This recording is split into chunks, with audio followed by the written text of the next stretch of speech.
Good evening, everybody. It's Mommy Marites. I'm back from my vacation in the Philippines. How's everybody? Good?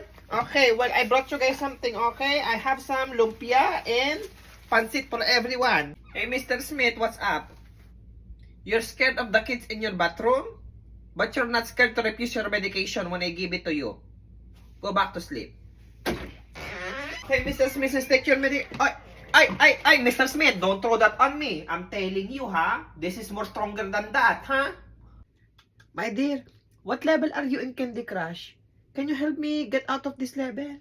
Here. Yes, my sweetheart. Mr. Smith tried to threaten you. Oh, let me handle it for you. Okay, Mr. Smith, well, we've taken all your pain medication and you still have a little bit of pain. Oh, let's try this one. Vicks Vapor Rub. Have you ever tried this before? Ay, nako, I'm telling you right now, it's really good. It cures my arthritis pain.